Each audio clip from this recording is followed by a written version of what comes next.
Sue Grafton's private eye, Kinsey Milhone, is, along with Sarah Paretsky's V.I. Warshawski and Marcia Muller's Sharon McCone, one of 3 female investigators who revolutionized crime fiction in the 1980s.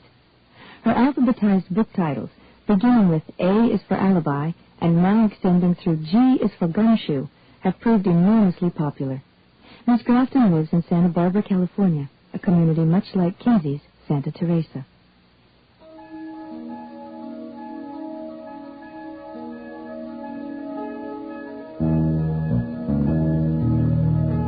Full Circle by Sue Grafton.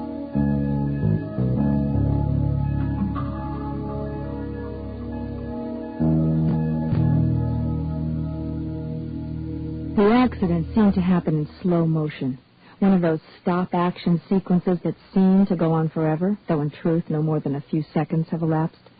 It was Friday afternoon, rush hour, Santa Teresa traffic moving at a lively pace, my little VW holding its own, despite the fact that it's 15 years out of date. I was feeling good.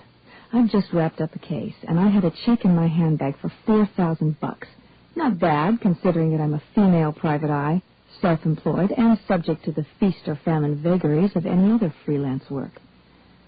I glanced to my left as a young woman, driving a white compact, appeared in my side view mirror. A bright red Porsche was bearing down on her in the fast lane. I adjusted my speed, making room for her, sensing that she meant to cut in front of me. A navy blue pickup truck was coming up on my right, each of us jockeying for position as the late afternoon sun washed down out of a cloudless California sky. I had glanced in my rearview mirror, checking traffic behind me, when I heard a loud popping noise. I snapped my attention back to the road in front of me.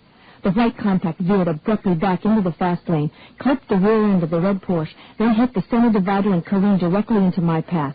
I slammed on my brakes, adrenaline shooting through me as I fought to control the VW's fishtailing rear end. Suddenly, a dark green Mercedes appeared from out of nowhere and caught the girl's car broadside, flipping the vehicle with all the expertise of a movie stunt. Brakes squealed all around me like a chorus of squawking birds, and I could hear the successive thumps of colliding cars piling up behind me in a drum roll of destruction. It was over in an instant, a cloud of dust rolling up from the shoulder where the girl's car had finally come to rest, right side up, half buried in the shrubbery. She had sheared off one of the support posts for the exit sign that now leaned crazily across her car roof. The ensuing silence was profound. I pulled over and was out of my car like a shot, the fellow from the navy blue pickup truck right behind me. There must have been 5 of us running toward the wreckage, spurred by the possibility of exploding gasoline, which mercifully did not ignite. The white car was accordion-folded, the door on the driver's side jammed shut. Steam billowed out from under the hood with an alarming hiss. The impact had rammed the girl head first into the windshield, which had cracked in a starburst effect. She was unconscious, her face bathed in blood. I willed myself to move toward her, though my instinct was to turn away in horror. The guy from the pickup truck nearly wrenched the car door off its hinges in one of those emergency-generated bursts of strength that can't be duplicated under ordinary circumstances. As he reached for her, I caught his arm. "Don't move her," I said. "Let the paramedics handle this." He gave me a startled look, but drew back as he was told. I shed my windbreaker, and we used it to form a compress, stanching the flow of blood from the worst of her cuts. The guy was in his 20s, with dark curly hair and dark eyes filled with anxiety. Over my shoulder, someone was asking me if I knew first aid, and I realized that others had been hurt in the accident as well. The driver from the green Mercedes was already using the roadside emergency phone, presumably calling police and ambulance. I looked back at the guy from the pickup truck, who was pressing the girl's neck, looking for a pulse. "Is she alive?" I asked. "Looks like it." I jerked my head at the people on the berm behind me. "Let me see what I can do down there until the ambulance comes," I said. "Holler if you need me." He nodded in reply. I left him with the girl and moved along the shoulder toward a writhing man whose leg was visibly broken. A woman was sobbing hysterically somewhere close by, and her cries added an eerie counterpoint to the moans of those in pain. The fellow from the red Porsche simply stood there numb, immobilized by shock. Meanwhile, traffic had slowed to a crawl, and commuters were rubbernecking as if freeway accidents were some sort of spectator sport, and this was the main event. Sirens approached. The next hour was a blur of police and emergency vehicles. I spotted my friend John Burkett, a photographer from the local paper, who'd reached the scene moments behind the paramedics. I remember marveling at the speed with which news of the pileup had spread. I watched as the girl was loaded into the ambulance. While flashbulbs went off, several of us gave our accounts of the accident to the highway patrol officer, conferring with one another compulsively as if repetition might relieve us of tension and distress. I didn't get home until nearly 7, and my hands were still shaking. The jumble of images made sleep a torment of sudden awakenings, my foot jerking in a dream sequence as I slammed on my brakes again and again. When I read in the morning paper that the girl had died, I felt sick with regret. The article was brief. Caroline Spurrier was 22, a senior psychology major at the University of Santa Teresa. She was a native of Denver, Colorado, just 2 months short of graduation at the time of her death. The photograph showed shoulder-length blonde hair, bright eyes, and an impish grin. According to the paper, 6 other people had suffered injuries, none fatal. The weight of the young woman's death settled in my chest like a cold I couldn't shake. My office in town was being repainted, so I worked at home that next week, catching up on reports. On Thursday, when the knock came, I'd just broken for lunch. I opened the door. At first glance, I thought the dead girl was miraculously alive, restored to health, and standing on my doorstep with all the solemnity of a ghost. The illusion was dispelled. A close look showed a blonde woman in her mid-40s, her face etched with weariness. "I'm Michelle Spurrier," she said. "I understand you were a witness to my daughter's accident." I stepped back. "Please come in. I'm sorry for your loss, Mrs. Spurrier. That was terrible." She moved past me like a sleepwalker as I closed the door. "Please sit down. Can I get you anything?" She shook her head, looking around with bewilderment as if she couldn't quite remember what had brought her here. She set her purse aside and sank down on my couch, placing her cupped hands across her nose and mouth like an oxygen mask. I sat down beside her, watching as she breathed deeply, struggling to speak. "Take your time," I said. When the words came, her voice was so low I had to lean closely to hear her. "The police examined Carolyn's car at the impound lot and found a bullet hole in the window on the passenger side. My daughter was shot." She burst into tears. I sat beside her while she poured out a grief tinged with rage and frustration.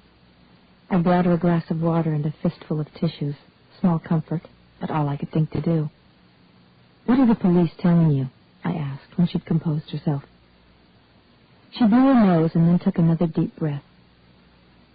"The case has been transferred from traffic detail to homicide.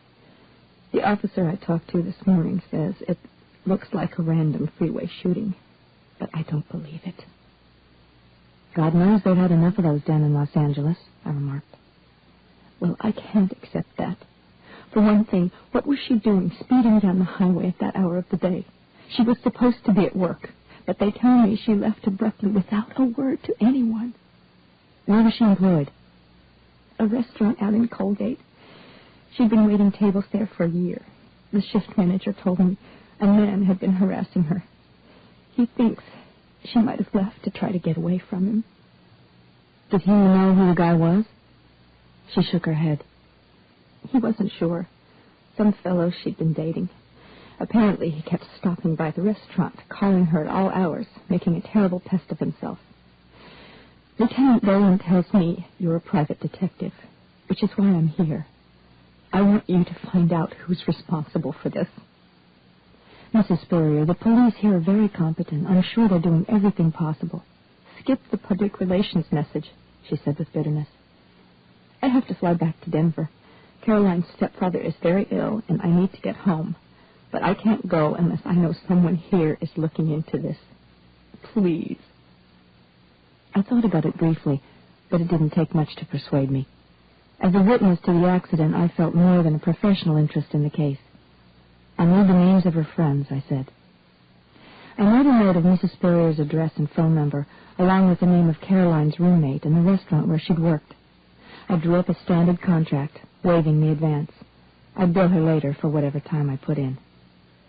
Ordinarily, I bypass police business in an attempt to stay out of Lieutenant Dolan's way. As the officer in charge of homicide, he's not crazy about private eyes. Though he's fairly tolerant of me, I couldn't imagine what she'd had to threaten to warrant the referral. As soon as she left, I grabbed a jacket and my handbag and drove over to the police station, where I paid $6 for a copy of the police report. Lieutenant Dolan wasn't in, but I spent a few minutes chatting with Emerald, the clerk in identification and records. She's a heavy black woman in her 50s, usually wary of my questions, but a sucker for gossip. I hear Jasper's wife caught him with Rowena Harrison, I said, throwing out some bait. Jasper Sachs is one of Emerald's interdepartmental foes. Why tell me? She said.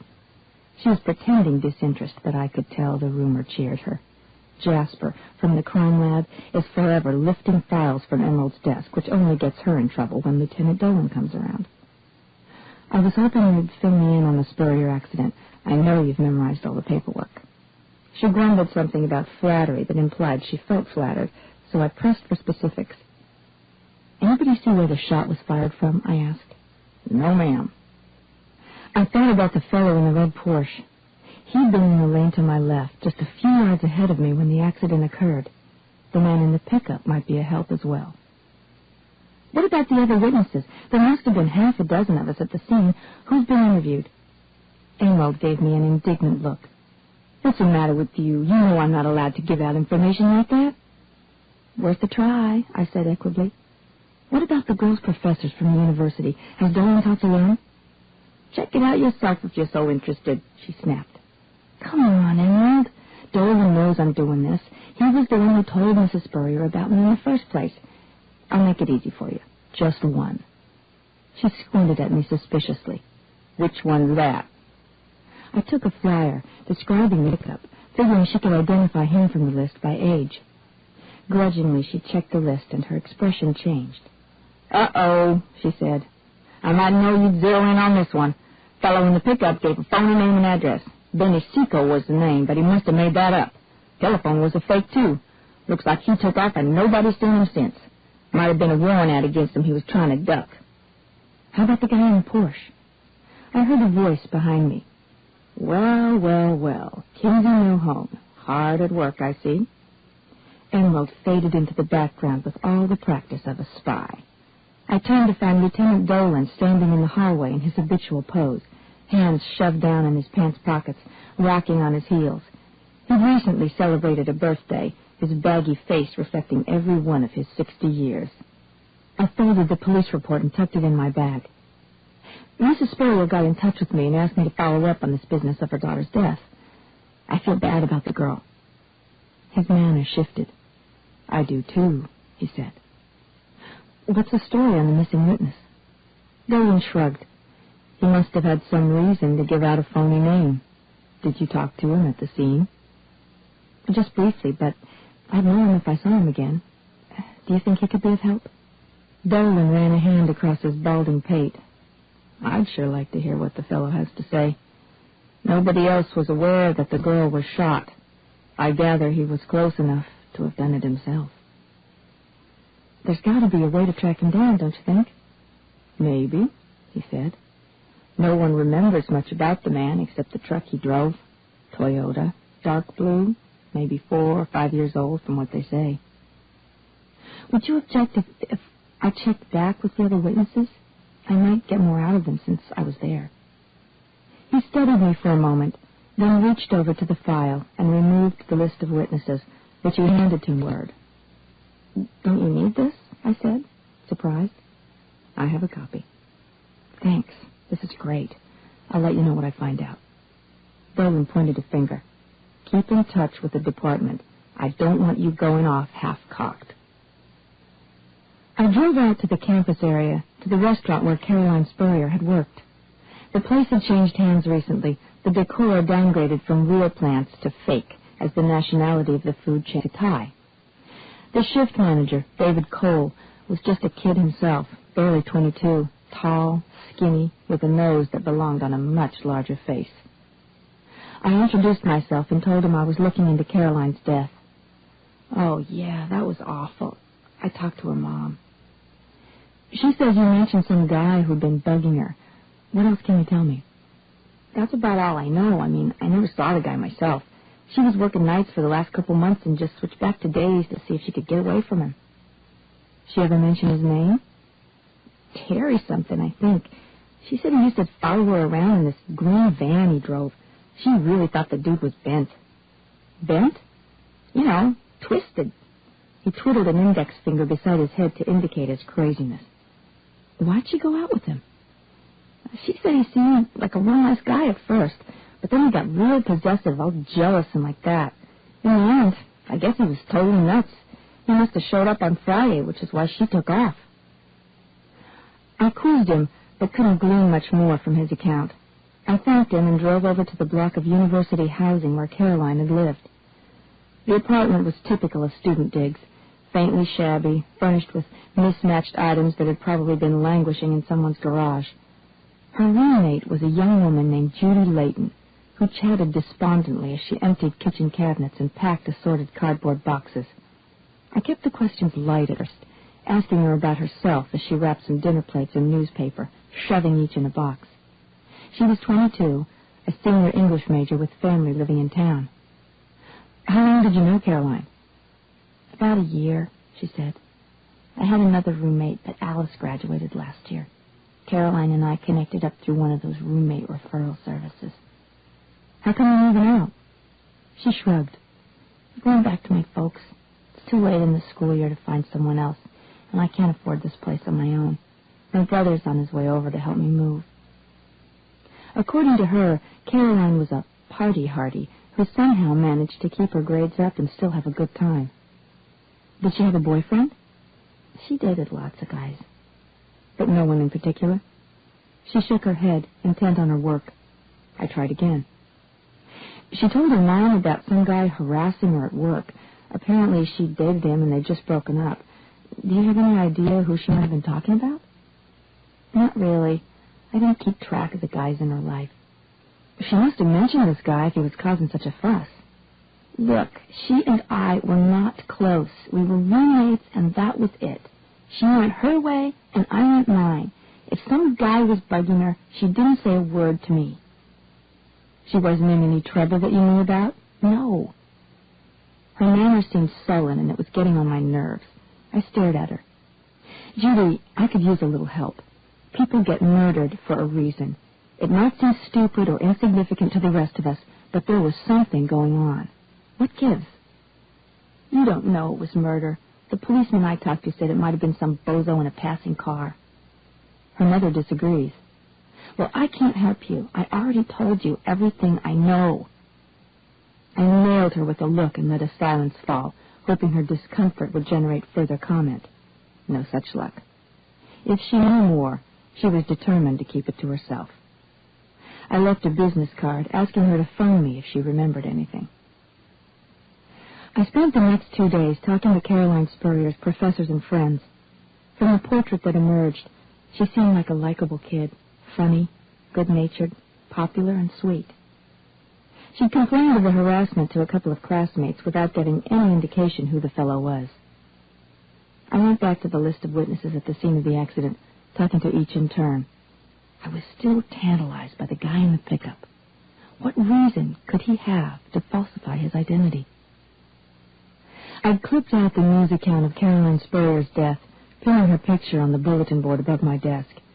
She looked down at me with a smile that seemed more enigmatic with the passing days. I couldn't bear the idea of having to tell her mother my investigation was at an impasse, but I knew I owed her a report. I was sitting at my typewriter when an idea came to me, quite literally, in a flash. I was staring at the newspaper picture of the wreckage when I spotted the photo credit. I suddenly remembered John Burkett at the scene, his flash going off as he shot pictures of the wreck. If he'd inadvertently snapped one of the guy in the pickup, at least I'd have something to show the cops. Maybe we could get a lead on the fellow that way. I gave Burkett a call. 20 minutes later, I was in his cubbyhole at the Santa Teresa Dispatch, our heads bent together while we scanned the contact sheets. No good, John said.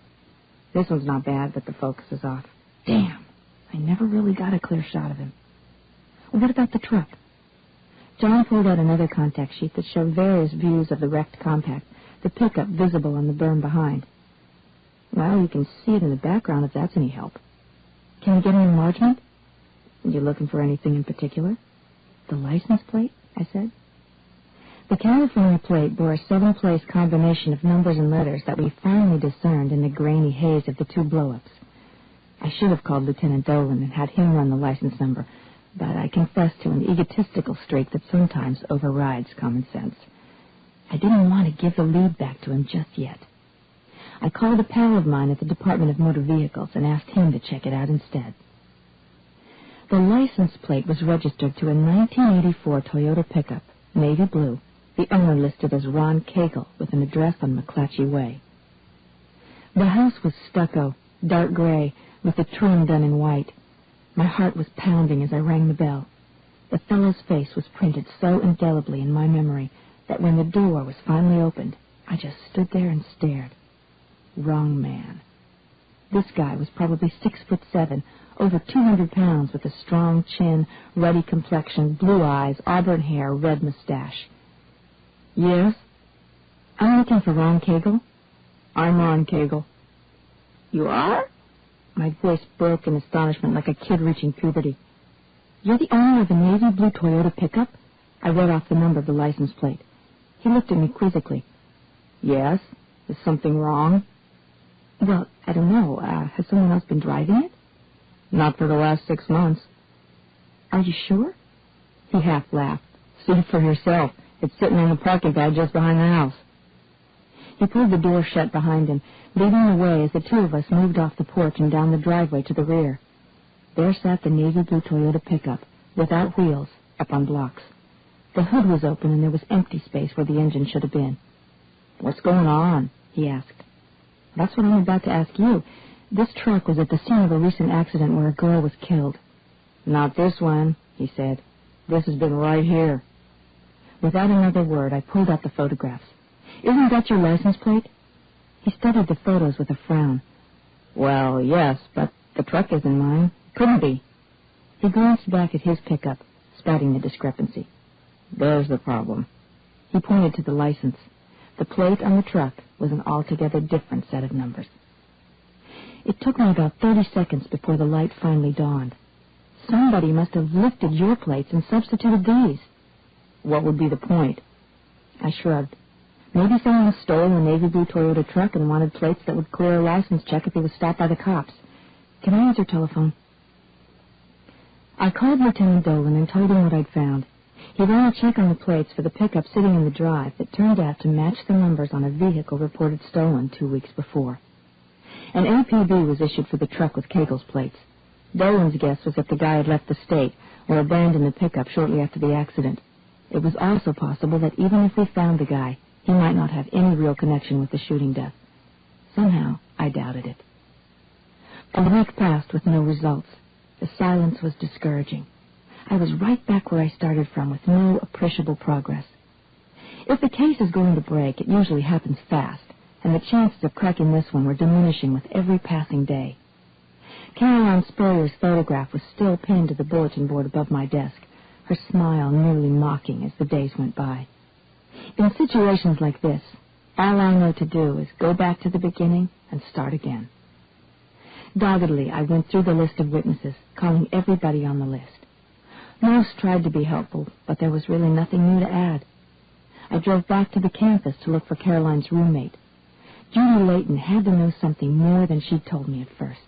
Maybe I could find a way to worm some information out of her. The apartment was locked, and a quick peek in the front window showed that all the furniture was gone. I picked up her forwarding address from the manager on the premises and headed over to her parents' house in Colgate, a little suburb to the north. The house was pleasant, a story and a half of stucco and frame, an attached 3-car garage visible at the right. I rang the bell and waited, idly scanning the neighborhood from my vantage point on the porch. It was a nice street, wide and tree-lined, with a grassy divider down the center planted with pink and white flowering shrubs.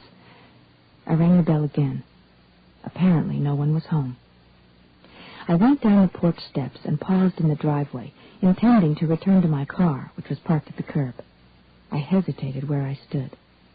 There are times in this business when a hunch is a hunch, when a little voice in your gut tells you something's amiss.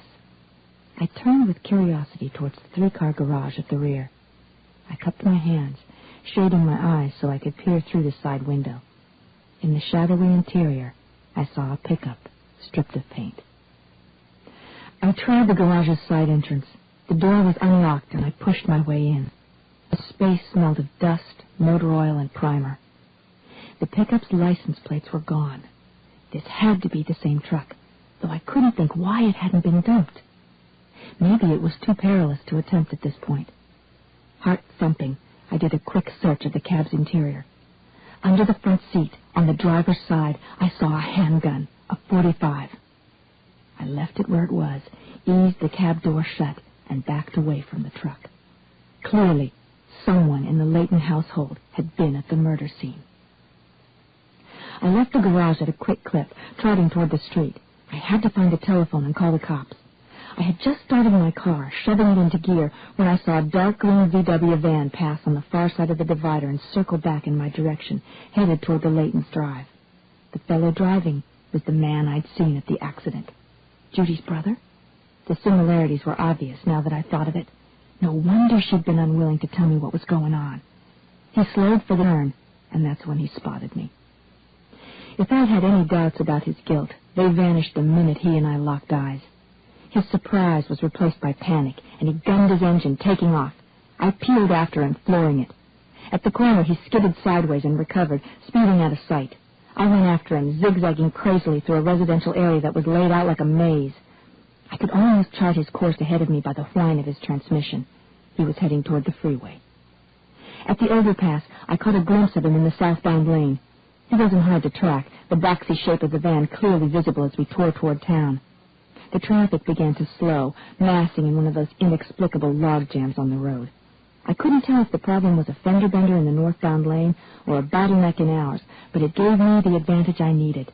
I was catching him.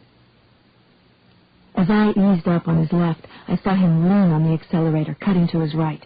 He hit the shoulder of the road, his tires spewing out gravel as he widened the gap between us. He was bypassing stalled cars, hugging the shrubbery as he flew down the berm. I was right behind him, keeping as close to him as I dared. My car wasn't very swift, but then neither was his van. I jammed my accelerator to the floor and pinned myself to his tail. He was watching me steadily in his rearview mirror, our eyes meeting in a deadlock of determination and grit. I spotted the maintenance crew just seconds before he did, guys in bright orange vests working with a crane that was parked squarely in his path. There was no way for him to slow in time, and no place else to go. His van plowed into the rear of the crane with a crash that made my blood freeze as I slammed on my brakes. I was luckier than he. My VW came to a stop just a kiss away from death. Like a nightmare, we repeated all the horror of the first wreck. Police and paramedics, the wailing of the ambulance. When I finally stopped shaking, I realized where I was. The road crew was replacing the big green highway sign sheared in half when Caroline Spurrier's car had smashed into it. Terry Layton died at the very spot where he killed her. Caroline's smile has shifted back to impishness in the photograph above my desk. I keep it there as a reminder, but of what I couldn't say. The brevity of life, perhaps? The finality of death? The irony of events that sometimes connect the two? We live in a world in which justice is skewed.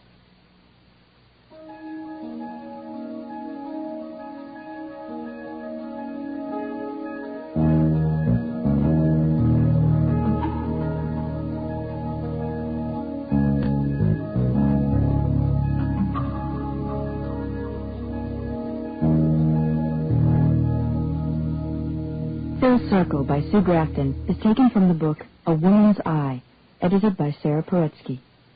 Narration by Laurie Holt. Music by Craig Harris. All rights reserved.